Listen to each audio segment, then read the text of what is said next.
नमस्कार। कभी कभी कुछ जगहें ऐसी होती है ना, जहां जाकर साइंस और आस्था के सारे नियम, सारे कायदे सब टूट जाते हैं। आज हम एक ऐसी ही जगह की यात्रा पर चलेंगे। एक ऐसा मंदिर जहां चमत्कार कहानियों में नहीं, बल्कि हर दिन की हकीकत में बसता है। हम सब कहीं ना कहीं भगवान को ढूंढते हैं, है ना? कभी प्रार्थना में, कभी तीर्थ यात्राओं में, बस एक झलक मिल जाए। पर जरा सोचिए, क्या हो अगर ये खोज ही खत्म हो जाए? एक ऐसी जगह हो जहां हमें भगवान तक नहीं, बल्कि भगवान खुद हम तक पहुंचते हो। और नहीं, ये कोई कोरी कल्पना नहीं है। ये एक जीता जागता एहसास है, जिसे वहां हर दिन, हर पल महसूस किया जा सकता है। एक ऐसी जगह जहां अजीब, अलौकिक बातें इतनी आम हैं कि वो वहां की जिंदगी का हिस्सा बन गई हैं, और बड़े से बड़ा तर्क भी वहां जाकर खामोश हो जाता है। जी हां, हम बात कर रहे हैं ओडिशा के तट पर बसे भव्य जगन्नाथ मंदिर की। ये सिर्फ ईंट और पत्थर से बनी कोई इमारत नहीं है। नहीं, ये तो वो धड़कता हुआ दिल है, जहां आस्था जिंदा है और चमत्कार सांस लेते हैं। आज हम जो मंदिर देखते हैं, वो भले ही 12वीं सदी में बना हो, लेकिन इस जगह की पवित्रता, इसकी जड़ें हजारों साल पुरानी हैं। ये इतिहास और आध्यात्म का एक ऐसा संगम है कि आज भी लाखों करोड़ों दिल इसकी तरफ खिंचे चले आते हैं। तो इस मंदिर में भगवान जगन्नाथ अपने बड़े भाई बलभद्र और बहन देवी सुभद्रा के साथ विराजते हैं। लेकिन जो चीज इस मंदिर को सबसे अलग, सबसे रहस्यमयी बनाती है, वो हैं यहाँ रोज घटने वाली अविश्वसनीय घटनाएं। ऐसी घटनाएं जिनके आगे विज्ञान भी चुप हो जाता है। तो चलिए फिर एक एक करके उन अनसुलझे रहस्यों से पर्दा उठाते हैं। वो रहस्य जो हमें एक ऐसी शक्ति का एहसास दिलाते हैं जिसे विज्ञान आज तक नहीं समझ पाया। पहला रहस्य ये मंदिर के शिखर पर ही मौजूद है। हर पल हवा के सारे नियमों को चुनौती देता हुआ।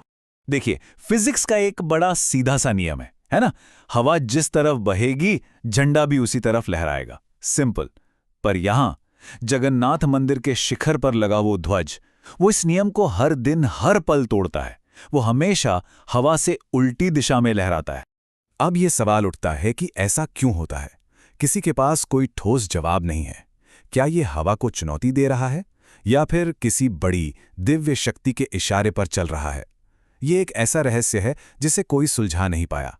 तो पहला रहस्य था हवा का। अब आते हैं दूसरे पर।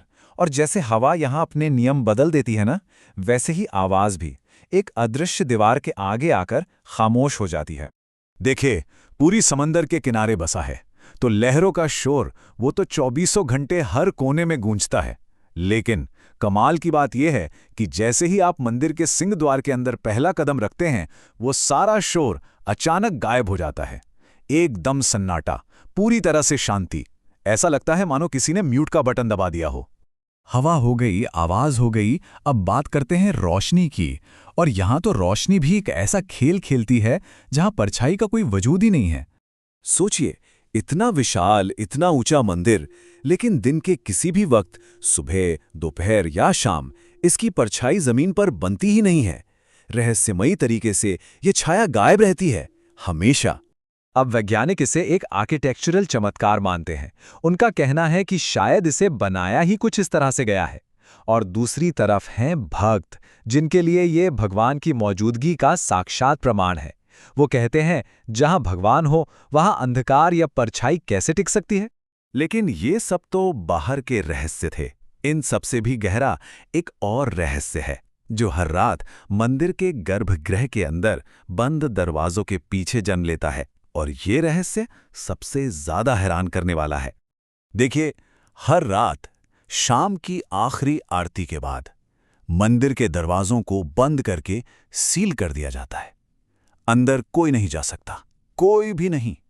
पूरी तरह से सन्नाटा।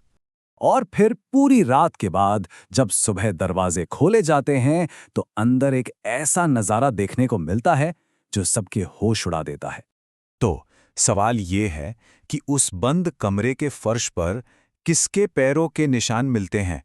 छोटे छोटे कदमों के निशान, जो गर्भगृह से बाहर की तरफ जाते हैं। सदियों से पुजारियों की एक पीढ़ी से दूसरी पीढ़ी तक एक ही बात कही जाती है। उनका मानना है कि रात के सन्नाटे में स्वयं भगवान जगन्नाथ अपने मंदिर में टहलते हैं। ये उनकी मौजूदगी का सबसे बड़ा सबूत माना जाता है।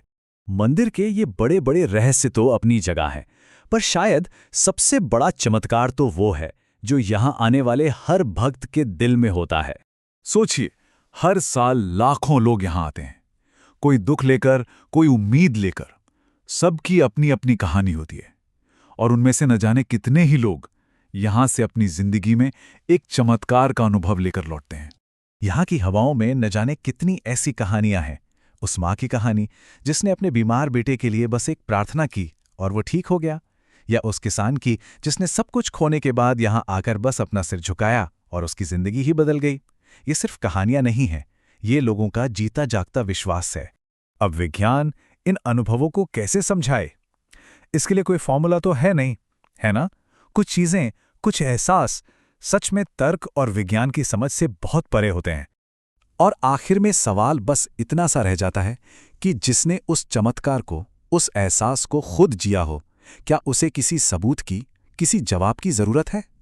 शायद सच्चा विश्वास किसी जवाब का मोहताज नहीं होता।